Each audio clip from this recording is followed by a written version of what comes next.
It's my great pleasure to be a part of this series. I'm honored to be able to share experiences of sites of conscience around the world that are using site-based and digital archives in their work, as well as larger collections with the goal of broad civic engagement.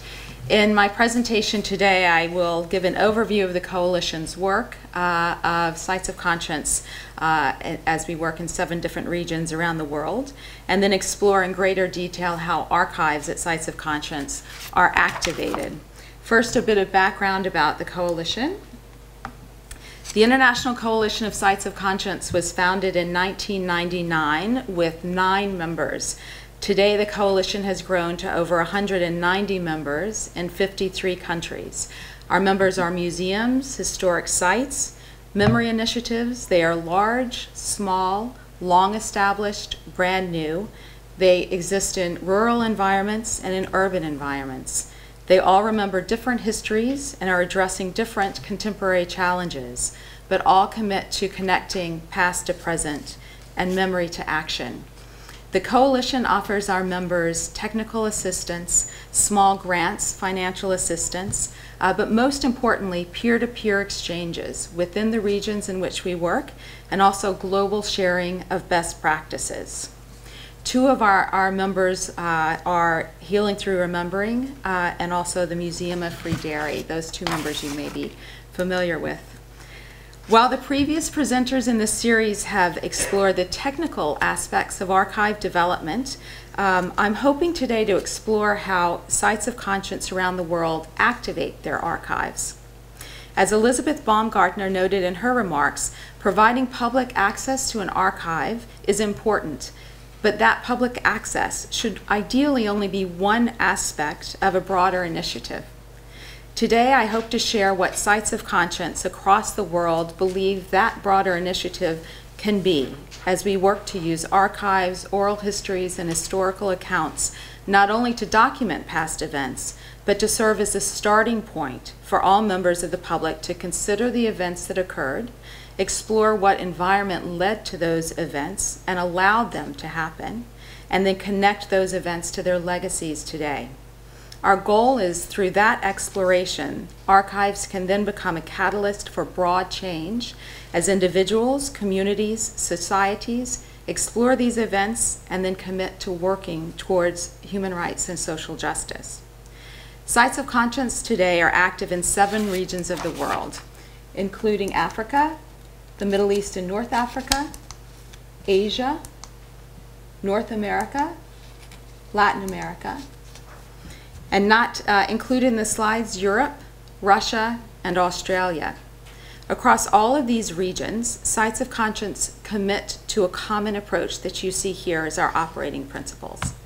Sites of conscience use physical site where a significant historical event occurred. This site is the basis for their programs. This could be a former prison, a mass grave or killing field, a concentration camp. Sites of conscience use dialogue programs to engage members of the public, often who are coming from different perspectives. Dialogue programs connect the past to contemporary struggles, and they commit to ensuring that multiple narratives are part of the programs that are hosted. And finally, they share opportunities to take action on the issues that are raised at their site. Now we'll explore how archives fit into this sites of conscience methodology, starting with 3 examples of archives that are in development in the Latin American region. And these are new endeavors that are underway or recently launched. The first is the documentary archives at Villa Grimaldi in Santiago, Chile.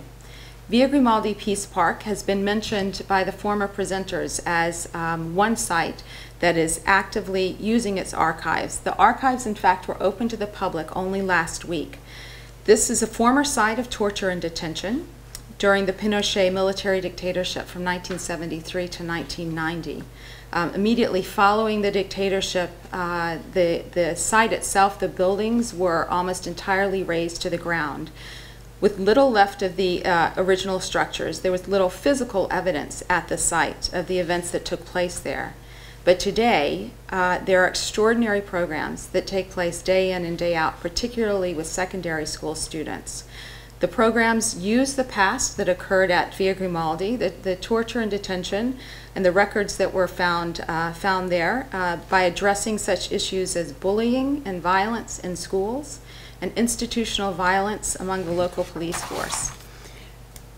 Via Grimaldi, their archive, again, recently opened last week. It's a physical archive, so this is an example of how they have addressed their classification of the records. It's important to note that, as with all of the archives that we'll be discussing today, the opportunity for the public to continue to add to the archives is key. So these are all living archives presented as a collection, but as a dynamic collection. These are just examples of the aspects of the development of the archives that Via Grimaldi took on over the past 8 months. And here you see a digitalized document view. Now, Via Grimaldi is working to explore how their archives will fit into their ongoing programs, particularly their programs with secondary school students. And they're looking to other sites of conscience in the region as models. And one of the sites to which they're looking is the National Police Archives of Guatemala. In 2005, the Human Rights Ombudsman in Guatemala discovered a huge cache of historical and administrative documents belonging to the former National Police of Guatemala, 80 million pages, dating as far back as 1882 and up to 1997, correlated to Guatemala's period of internal armed conflict, in which victims, families, and human rights organizations identified the National Police as major violators of human rights. The National Police Archives is in the process of organizing and digitizing this massive collection. The collection, in fact, is being housed at the University of Texas in Austin. That's the central repository for the digital archives. But all Guatemalans have access to these archives, so family members can come in and look at records of the disappeared. The police archives provides support and counseling for the families who come in and gather evidence of their loved ones, the loss of their loved ones. Having said this, the family groups have decided that access to the archives as they are established now is really not enough.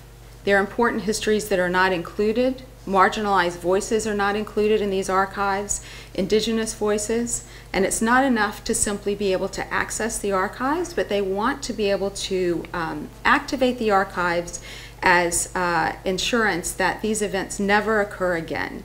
And so with the coalition's assistance, Guatemalans have launched a plan to develop the first dynamic public memorial to the Civil War in Guatemala, with the goal of creating an opportunity for all Guatemalans to come together and explore the events that took place and explore the actions that they can take through learning at the archives to ensure that lasting peace occurs in Guatemala. So note, these are the principles and objectives for the new memorial, Para la Concordia at Guatemala. The starting place for these objectives was the archives. But survivors, victims, and family groups recognize that the archives did help in the prosecutions of General Rios Montt, but again, they're a starting place, not an end in themselves. The archives facilitate an ongoing exploration of the facts, but the need was to ensure that the atrocities never occur, and so they began broad consultation across the country and the region as they began to envision what shape the memorial that's tied to the archives might take.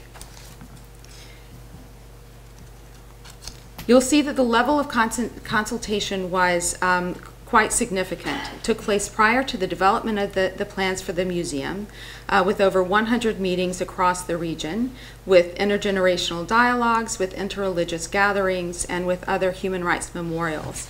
A few examples of the sites that they visited and explored. These are all strong sites of conscience, and they all have archives as part of a dynamic public program. So this is the National Museum of Memory and Human Rights in Santiago. This is the Parque de la Memoria in Buenos Aires.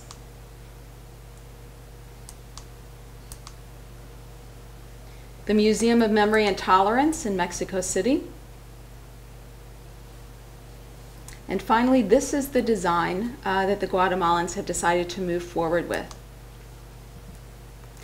Based on their consultations, this design was completed in the last several months, and they're now actively working to raise funds for this memorial. It's an ambitious design. It's an undeniable presence, and that's intentional. They hope that this site will serve as a beacon that started with the past, with the archives, that will now help to ensure a peaceful future. There are spaces throughout the building for dialogue programs for students to come.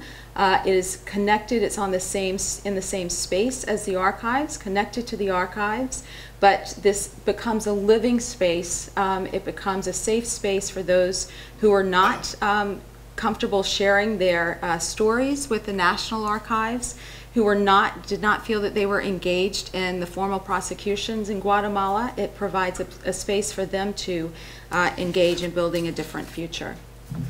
And these are the designs. Next, we look at Brazil. The National Truth Commission for Brazil launched officially, began its activities in July 2012, and it's scheduled to submit its final report in December 2014. In the midst of a truth-seeking process, Brazil is now taking on a major state-sponsored endeavor to activate its archives with the goal of documenting and preserving stories of abuse, disappearances, and death under the military dictatorship. What's interesting, one of the many interesting aspects of this new museum is it's being built with funds from the Amnesty Commission at the Ministry of Justice. And you'll see that the goal for this museum is, in fact, to create the first model of memory and federal conscience. And that federal conscience piece is something that's new and something that's remarkable. They're investing in creating a space for memory and consciousness, symbolic instrument of moral reparation, with the goal of contributing to the democratic transition in the country. This is a design of the space. The design has been launched. The groundbreaking has recently taken place. The coalition is working with the museum to develop what will be testimonies of repression and abuse from all aspects of the experiences under the dictatorship. There will also be a gallery of conscience, and the goal was really to look at international crimes against humanity, at truth commissions, TRCs, at formal prosecutions, and the lack of such in countries across the world. And this gallery of conscience will also include exhibits from other sites of conscience from around the world. And we move on to Asia. So the previous three examples are new endeavors that are underway.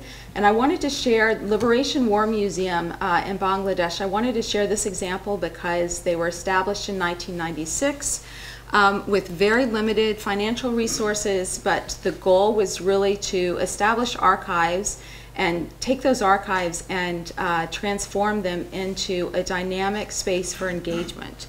A little bit of background on the genocide that took place in Bangladesh. It was one of history's worst genocides. In 1971, 3 million Bengalis were killed by the East Pakistani Army during Bangladesh's war for independence.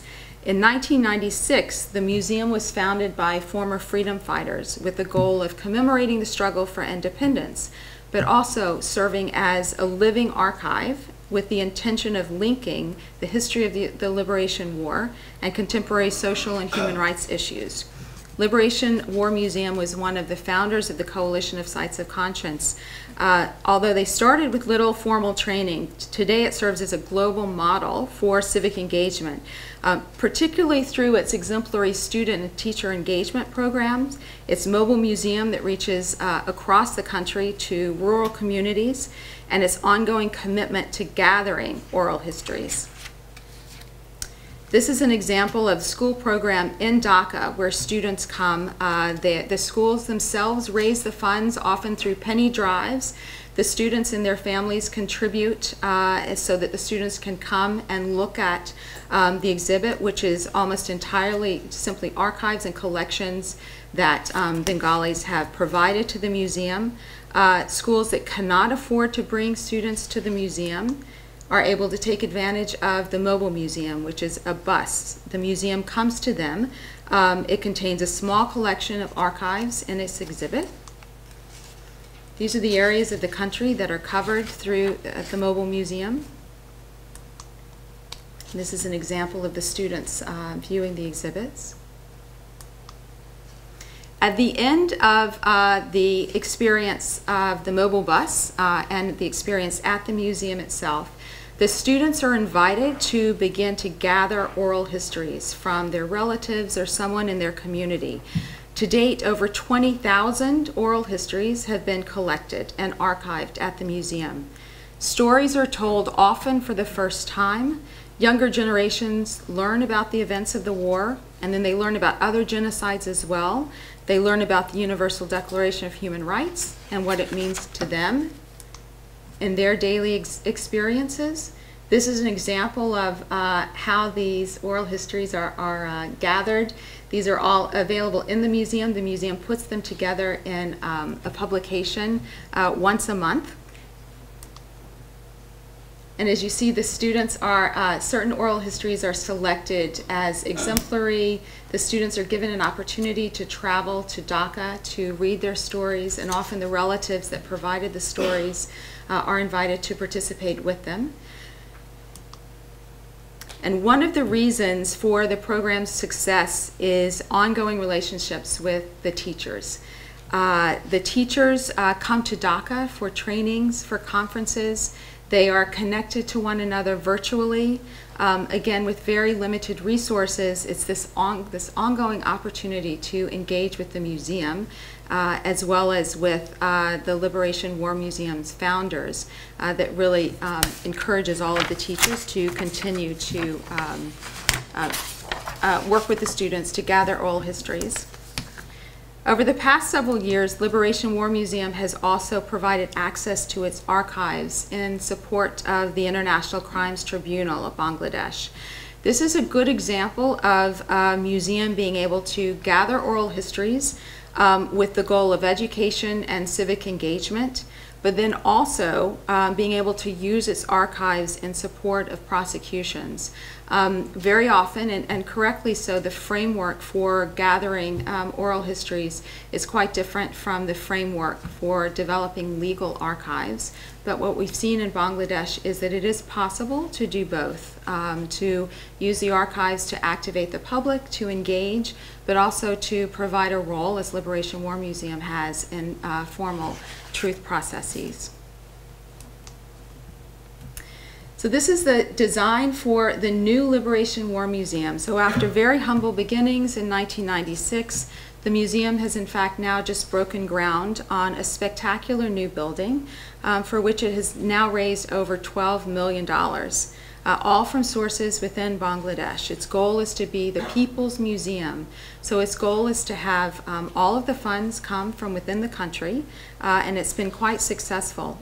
Their outreach over the years with the development of the archives, the development of the oral history, has indeed brought the country to the place where they feel full ownership over the museum and its programs.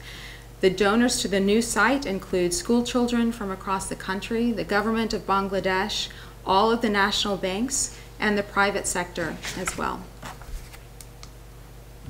So moving on to the Middle East and North Africa. The Middle East and North Africa is the newest region of sites of conscience, and it is growing much more quickly than any of our other regions have grown. The fact is, for many of the efforts in the Middle East and North Africa, this is the first time that the victims of abuse are really coming together and working with community groups, working with archives to begin to commit to a future that includes truth-seeking, that includes recognition of alternate narratives, and very importantly in the Middle East in particular, preventing revisionist histories. So the focus in the region is on creating cultures of human rights and addressing repression. Our members include citizen journalists, heritage professionals, and those who are interested in archives from a human rights perspective. We're finding that our sites across the Middle East are really looking at developing digital archives because of the limited access to physical sites in the region. We're working in areas where conflict is ongoing, in Syria, for example, where abuse and atrocity occurred and these activities are ongoing, such as prisons. So whereas in some countries the prisons are now active as museums and sites of conscience, the prisons in fact are still in use in Libya, for example, and in Algeria where we're working. What we're seeing is archives are being developed digitally, and UMAM is one of the examples. UMAM is a documentation and research center in Beirut. Among other projects, they gather documentation of the missing. They feature the missing both in their online exhibits and in their physical space. They have a website that features one photograph of a missing person each day.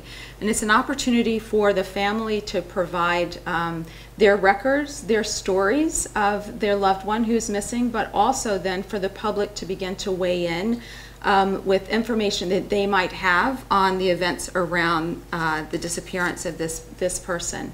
It's called The Missing at Work, and it is accessed through the website at UMAM. Among other projects, UMAM has a memory bus. Again, the same idea of a mobile bus with the goal of accessing parts of the public, parts of the country that are unable to travel to Beirut to see the physical space for UMAM.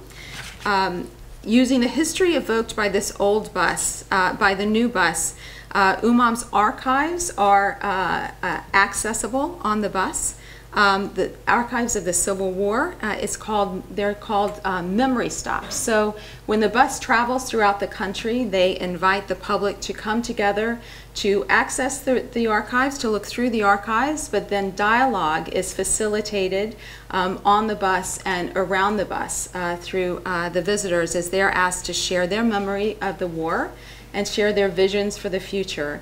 And this is one way that UMAM is beginning to gather oral histories throughout the country. So not only is the bus equipped with archives, but the bus then has the equipment on board to begin to gather and document the experiences of those who visit the bus.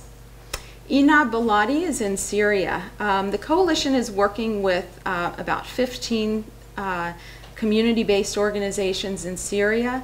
Ina Baladi is one that's a media-based organization that is working to preserve stories of the Syrian war and document how those stories are evolving over time. The goal is to have an archive of all of the media coverage of the war in Syria and to begin to explore how those stories, in fact, the perspective of those stories change over the course of the war in Syria.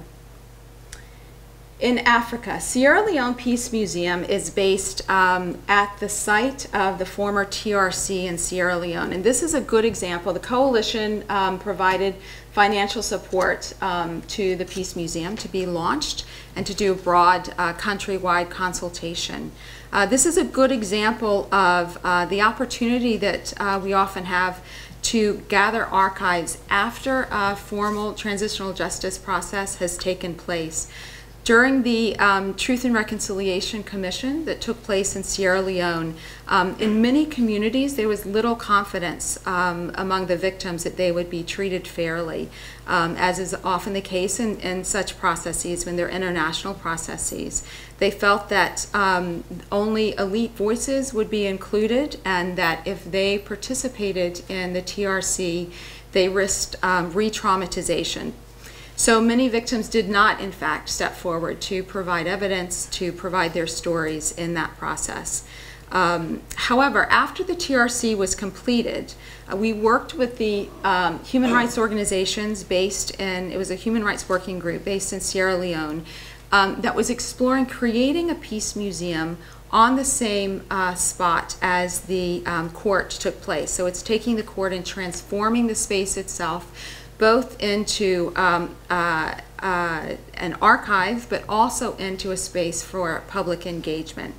As part of the consultations to explore whether or not the communities were even interested in establishing this museum, the Human Rights Working Group, the museum director, and staff carried out extensive consultations across the country. And it was only during this process that communities began to understand how their stories could be included. And they began to then come forward post-TRC to contribute their documents, to share their stories, and to begin to share their memories, and ultimately to begin to take ownership over the development of the Peace Museum itself. The museum opened a few months ago. It has a limited collection, but it does have archives, some of which can be accessed on their website, seen here down at the bottom. And the physical archives are still in development. Having said that, the archives of the TRC process, many of those are available online, and the space itself is developing exhibits. There will be a new exhibit that's being hosted there over the course of the next 6 months. Part of the role of the coalition, just to give an example of the way we work, we provided a grant and also an exhibit designer to go to Sierra Leone and work with victims and work with family groups and the Human Rights Working Group to explore what this space might look like, how the archives should be preserved, and how they should be made available to the public with the ultimate goal of a broader peace-building process. And then one final example in Africa is a type of memorialization called body mapping. The International Coalition of Sites of Conscience is using the process of body mapping, which was originally launched with survivors of sexual abuse, and we're working with survivors of conflict, with facilitators, with artists. We work in small groups where victims of conflict come forward and they draw a map. These are life-size drawings of their bodies. They map out the trauma that occurred during the conflict, but also their vision for the future, and also their entire life story. So their aspects of their trauma during conflict become one piece of their larger life story. And part of the goal is to provide opportunities for victims then to begin to envision their future, and very often they begin to envision a role in building peace in their society and in their community.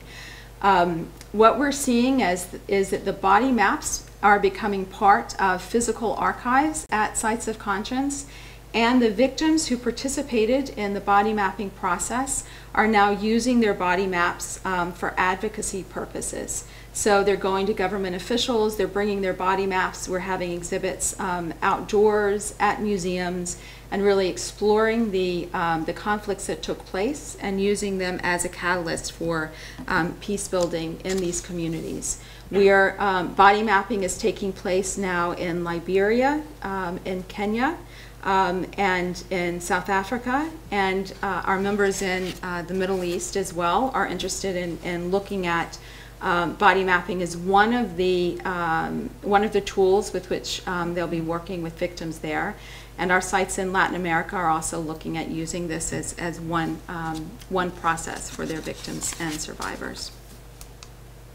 So at this point, I'll wrap it up. I know that was a lot of information very quickly, but I'm very happy to take questions now. Thank you very much.